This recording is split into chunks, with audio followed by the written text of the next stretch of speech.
औज़ुबिल्लाहिमिनश्शैतानिर्रजीम बिस्मिल्लाहिर्रहमानिर्रहीम। इक़्तिदार अली ख़ान एक नई क्लिप के साथ दोबारा आपकी खिदमत में हाज़िर हुआ हूँ और टॉपिक वही पुराना है जो 2019 के एंड से वुहान सिटी से शुरू हुआ था, चाइना से, और अब तक कितने करोड़ों लोगों को अफेक्टेड हो चुका है और कितने लोग लुक़्मा अजल बन चुके हैं और कितने लोग ऐसे हैं जो वेंटिलेटर पे इस वक्त हैं, यानी कोरोना। तो मैंने 6 महीने तक मुतवातिर, आप गवाह होंगे मेरे, आप फेसबुक के पेज के ऊपर उसको आप ये देखते होंगे कि जो मैंने इसकी जो क्लिप बनाई थी 6 महीने तक मुतवातिर बनाई कि जो पहला वाला कोरोना जो आया था, लहर आई थी, तो वो ये था कि आँख के ज़रिए, नाक के ज़रिए और मुंह के ज़रिए ये वायरस जाता है और कुछ अरसे तक ये हलक में रहता है। तो उसी में अगर वो स्टीम ले ली जाए या अगर विटामिन सी की गोलियां खा ली जाएं या अगर उसके अंदर ट्रीटमेंट शुरू में कर ली जाए तो वो लंग्स में नहीं पहुंचता है और उसमें टाइम लगता है और उसमें मुख्तलिफ़ किस्म की एहतियाती तदाबीर हुआ करती थी जो शुरू में जो चाइना से आया था कि 14 दिन क्वारंटाइन कर लें अपने आप को, आइसोलेशन में ले जाइए और उसके बाद से हल्का फुल्का बुखार होगा आपको और उसके बाद से खाने का जायका नहीं महसूस होगा आपको। कोई स्प्रे अगर आप करते हैं, कोई परफ्यूम छिड़कते हैं तो उसकी स्मेल आपको महसूस नहीं होगी और बहुत कुछ अलामात उसकी बताई गई थी। तो उस वक्त भी मैं यही करता था कि मेरी, आपने फेसबुक के ऊपर जो मैंने पेज बनाया है अपना, तो उसमें आपने मेरी क्लिप अगर देखी हो तो उसमें यही था कि मैं यही कहता था कि मास्क मैंने पहना हुआ था और मैंने कहा था कि ये इस तरह से आप कोई भी सन ग्लासेस ले लें या कोई ऐसा वाइट ग्लास ले लें जो, अगर किसी को आई साइट का मसला है तो वो तो अपना वो वाला आई साइट वाला चश्मा पहन लेगा और अगर किसी को नहीं है तो वो प्लेन बग़ैर किसी पावर के, पावरलेस यानी ज़ीरो पावर का ग्लास लगा के सिर्फ आँखों की प्रोटेक्शन के लिए कि आँखों से दाखिल ना हो तो वो ग्लासेस लगा ले। दूसरा ये है कि मास्क पहनने के लिए कहा था, मास्क का पहनना और है जिससे आपका ये जो आपकी नाक है ये कवर हो जाए और आपका ये मुंह जो है ये कवर हो जाए, ये ज़रूरी है, जो पहला वाला जो आया था। तो उस ज़माने में भी मैंने यही देखा था कि 6 महीना मैंने क्लिप बनाई, मगर मुझसे कहते हैं ना कि क्लिप बनाते बनाते, दूसरों को मशवरा देते देते आदमी कभी कभार ख़ुद अपनी गलतियों से उसमें ख़ुद असीर हो जाता है। तो 6 महीने के बाद मुझे भी हुआ था, मैं एडमिट रहा उसमें। जो आज तक इसको मजाक समझ रहे हैं और कहते हैं कि ये कोई वायरस नहीं है और उसका मजाक उड़ाते हैं, कहते हैं कि ये तो एक ढोंग है, तमाशा है, तो मैं उनको अपने हाथ के निशानात बताता हूँ कि कहाँ कहाँ मुझे कितने सैकड़ों इंजेक्शन लगे थे और मुझे कितनी ऑक्सीजन दी गई थी, 4-4 घंटा।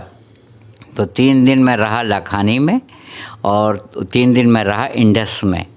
उसके बाद से इमरजेंसी में जब मैं रहा तो मुझे फिर रूम में शिफ्ट कर दिया गया था। तो 4-4 घंटा जो वो मुझे ऑक्सीजन लगाए रखते थे, तो 4 घंटे तक पानी नहीं पी सकते हैं आप, और 4 घंटे के बाद जब पानी आपको दिया जाता तो कहते थे कि लंग्स में डायरेक्ट नहीं चला जाए तो आप बैठ के इत्मीनान से 1-2 घोंट पानी पी सकते थे।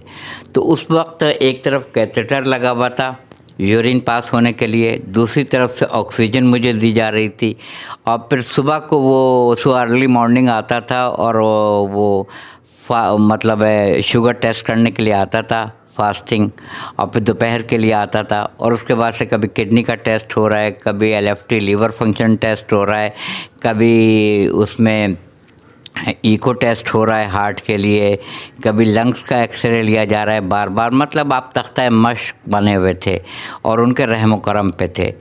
तो मेरी भी हालत ये थी कि ऑक्सीजन सेट नहीं हो रही थी, और इतने लोगों ने दुआएं की थी कि बखुदा मैं कहता हूँ कि दुआ ही दवा है, और दुआ के ज़रिए ही इंसान वापस आ सकता है वेंटिलेटर से। और बहुत सारे आए भी हैं, ऐसी बात नहीं है कि नहीं आए हैं, मगर बेशुमार आइज़ा हमारे, बेशुमार हमारे अज़ीज़, बेशुमार हमारे जानने वाले जाँ बहक हो गए हैं, और इसी में वो इंतकाल कर गए कि वो इस मर्ज़ को टॉलरेट नहीं कर सके, और करना भी बड़ा मुश्किल है। तो मैंने ये ज़रूरी समझा है कि इस वीडियो को मैं दोबारा से इसलिए बनाऊं कि जब ये वुहान सिटी से, इस चाइना के शहर से स्टार्ट हुआ था, तो महीना आखिरी चल रहा था 2019 का।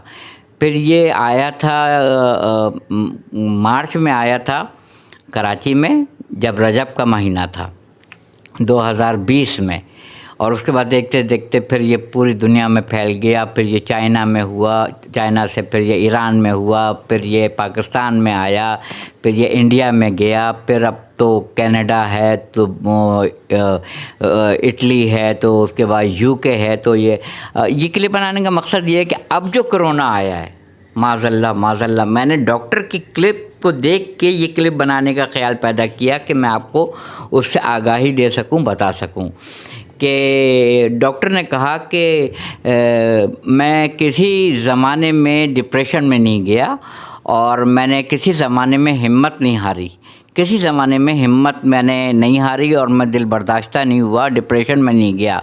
और वो डॉक्टर रो रहा था। उसने कहा कि हमारे 100 से ज़्यादा, 100-150 डॉक्टर जो हैं इस वक्त क्रिटिकल कंडीशन में हैं, और आपको तो पता है कि सिर्फ लाहौर ही में 1 लाख से ऊपर जो हैं शहरी, 1 लाख से ऊपर वो कोरोना का शिकार हो चुके हैं। कोई बेड खाली नहीं है, कोई वेंटिलेटर खाली नहीं है, कोई हॉस्पिटल खाली नहीं है।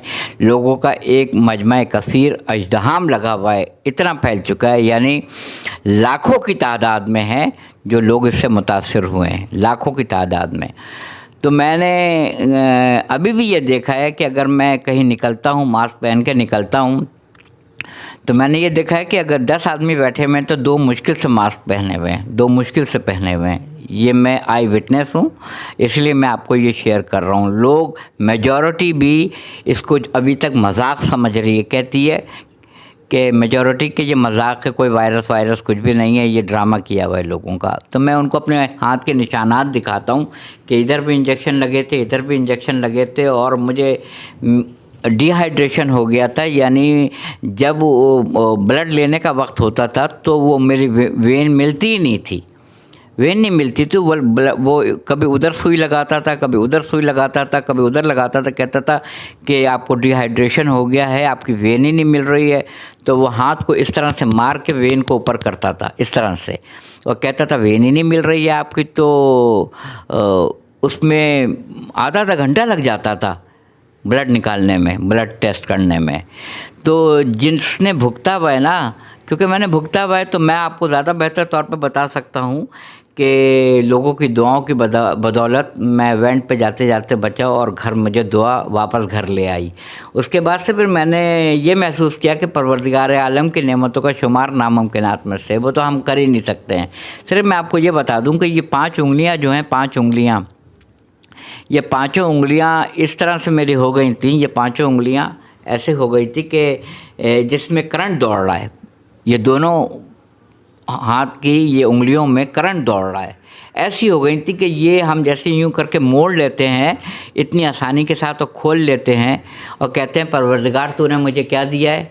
अपनी मर्ज़ी से उठते हैं, वॉशरूम जाते हैं, नहाते हैं, गुस्ल करते हैं, मुँह हाथ धोते हैं और तैयार वैयार होते हैं। तो लोग पकड़ के मुझे वॉशरूम लेके जाया करते थे, मुझसे उठा नहीं जाता था। मैं रात को रोता था, दिन भर रोता था, सारी रात, सारा दिन जाग के गुजर जाता था, मेरा नींद मुझे नहीं आती थी। और अगर बिस्तर पे मेरे यहाँ हाथ पड़ जाता था तो ऐसा करंट दौड़ता था कि अलमान अल हफीज़, अलमान अल हफीज़, के उस दर्द को मैं क़यामत तक और मरते दम तक, कब्र में जाते जाते भी मैं कभी नहीं भूल सकूँगा। तो उस वक्त मुझे नेमतों का एहसास हुआ। किसी ने क्या खूब कहा है कि अगर नेमतों का एहसास करना है तो अस्पतालों का चक्कर लगाओ, और अगर इबरत पकड़नी है तो कब्रिस्तानों का चक्कर लगाओ। बिल्कुल सही बात की है। नेमतों का अगर एहसास करना है तो अस्पतालों में चक्कर लगाना चाहिए। उस डॉक्टर ने रो के ये कहा कि सबसे ज़्यादा मायूसी हमें उस वक्त हुई है कि जब हमारे पास पेशेंट आ रहे हैं और हम उनका लंग्स का एक्सरे निकाल रहे हैं तो 80% जिसको हम यूके का वायरस कह रहे हैं, बहुत सारी राय हैं इसमें, क्लिप लंबी ना हो जाए, बहुत सारी राय हैं लोगों की। कोई कहता है कि ये पुराना कोरोना है जिसने अपने आप को जदीद कर लिया है, मॉडिफाई कर लिया है। कोई कहता है ये कोरोना नहीं है, उसी से मिलती जुलती ही एक बीमारी और वायरस है जो बिल्कुल 80 to 85% तेज़ी के साथ डायरेक्ट हिट करता है लंग्स को। यानी ना उसमें आँख का मसला है, ना उसमें नाक का मसला है, ना उसमें मुंह का मसला है कि वो जाएगा तो फिर रहेगा और ठहरेगा और फिर जाएगा, नहीं, वो डायरेक्ट लंग्स में जाता है, पहुंचता है।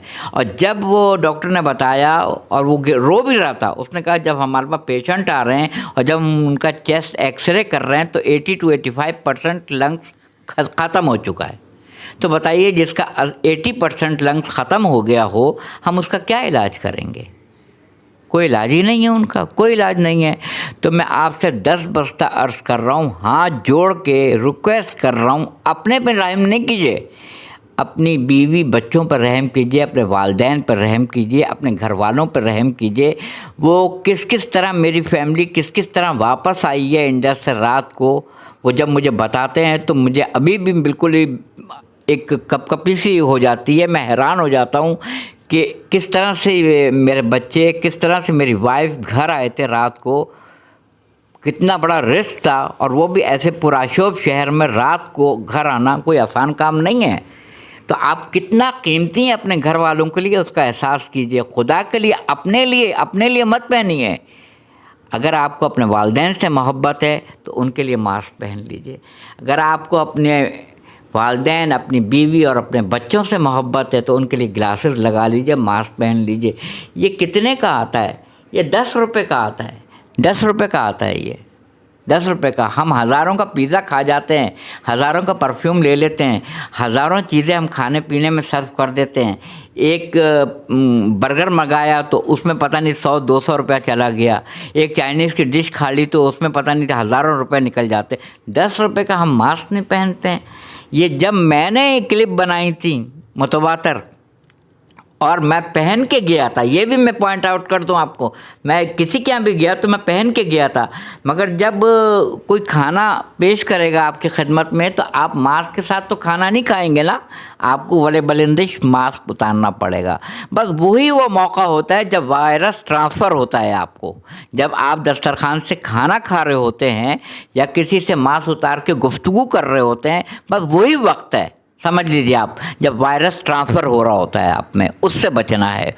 तो ये लाइलाज मर्ज़ है। जितनी वैक्सीन आई हैं सबके सीवियर रिएक्शंस लोगों को हो रहे हैं। तमाम चैनल्स पे मैंने लोगों की यही खबरें सुनी हैं और यही बताया गया है कि 60% तो ठीक है, कामयाब है, मगर बाज़ ऐसे हैं जिनको लगा और वो सडनली ख़त्म हो गए, बाज़ ऐसे हैं जिनको ख़तरनाक एलर्जी हो गई, बाज़ ऐसे हैं जिनको दूसरी वबा हो गई, दूसरा मर्ज़ हो गया। यानी क्योरेबल नहीं है ये वैक्सीन, 100% क्योरेबल नहीं है। 100% क्योरेबल दुआ है और दवा है, वो दवा है जो ग्लासेस की सूरत में है, जो मास्क की सूरत में है और जो फासले की सूरत में है। अब ये भी बड़ी अजीब बात है कि 6 फीट का फासला रखिए। 6 फीट का फासला सुनते सुनते कान पक गए। 6 फीट के फासले से कोई मेडिसिन लेने के लिए शॉप पे नहीं जा सकता है। दूध और दही लेने के लिए 6 फीट के फासले से आप नहीं लेंगे। वैसे भी रमज़ान का महीना है, परचून की दुकान पे आप 6 फीट के फासले से परचून की दुकान से नहीं ले सकेंगे, केमिस्ट के पास से नहीं ले सकेंगे। लेबॉर्ट्री जाएंगे तो वहाँ आपको कैशियर के पास, वहाँ पे लैब टेस्ट जो करता है, वहाँ पे जो टेक्नीशियन बैठा है उसके पास करीब जाना पड़ेगा। 6 फीट का फासला क्या मानी रखता है? 6 फीट के फासले से तो कोई कारोबार नहीं हो सकता है। 6 फीट के फासले से ना मैं उसको पैसा दे सकता हूँ, ना उससे अशिया ले सकता हूँ। 6 फीट का फासला क्या मानी रखता है? और अगर 6 फीट का फासला इतना ही इम्पोर्टेंट है तो हुकाम आला को, साहिब इक़्तिदार को, साहिब इख्तियार को, जो कोचिज़ चल रही हैं जिसके अंदर लोग ठुस ठुसा के जा रहे हैं, यानी कंधे से कंधा मिल रहा है, चेहरे से चेहरा मिल रहा है, और जहाँ पे वैगन पे कोच पे चढ़ने की जगह तक नहीं है, ठुस के लोग ठुसा के जा रहे हैं, वहाँ 6 फीट का फासला कैसे आप करेंगे? कैसे किसी को बचाएंगे? नहीं बचा सकते हैं। 200 बसें ले आइए कराची में, लोगों को फैसिलिटीज़ दीजिए ताकि लोग डिस्टेंस के साथ बैठ के जा सकें, सीट बाय सीट जा सकें। मुझे अफसोस के साथ कहना पड़ता है, एक तरफ आप ये कहते हैं कि जहर जो है वो आपको मौत के करीब ले जाएगा, उसकी तरफ दूसरी तरफ आप वो शरबत पेश कर रहे हैं जिसमें जहर मिला हुआ है। तो एक वक्त में दो बातें नहीं हो सकती हैं कि 6 फीट का फासला भी हो और आप लोगों को ट्रांसपोर्ट के अंदर फैसिलिटी भी नहीं दे रहे हैं, और लोग वहाँ पे एक दूसरे से इतना मिल के जा रहे हैं कि शोल्डर से शोल्डर मिले हुए हैं, चेहरे से चेहरा मिला हुआ है। वहाँ क्या प्रिकॉशंस आप लेंगे? खुदा का वास्ता है, अल्लाह और रसूल का वास्ता है, इसको मजाक मत समझिए। मास्क पहनिए, मास्क पहनिए, मास्क पहनिए, कबल इसके कि आप खुद और आपके घर वाले अफेक्टेड हो जाएं। कहते हैं ना, नमाज़ पढ़िए कबल इसके कि आपकी नमाज़ पढ़ी जाए। तो मैं हाथ जोड़ के आपसे कह रहा हूँ, कबल इसके कि आप और आपके घर वाले अफेक्टेड हो जाएं, मास्क पहन लीजिए, ये गिलासेस इस्तेमाल कर लीजिए। ये शो ऑफ के लिए नहीं रखा था मैंने, ये मैंने सिर्फ आपको बताने के लिए रखा है कि अगर कोई पावर वाला है तो वो अपने पावर वाले को इस्तेमाल करे, और अगर किसी के पास वो पावर वाला नहीं है तो ज़ीरो पावर वाला गिलास इस्तेमाल करे, वो पहन ले, कम से कम अपने को, अपनी फैमिली को बचाए। व आखिर दावाना अल्हम्दुलिल्लाह रब्बिल आलमीन।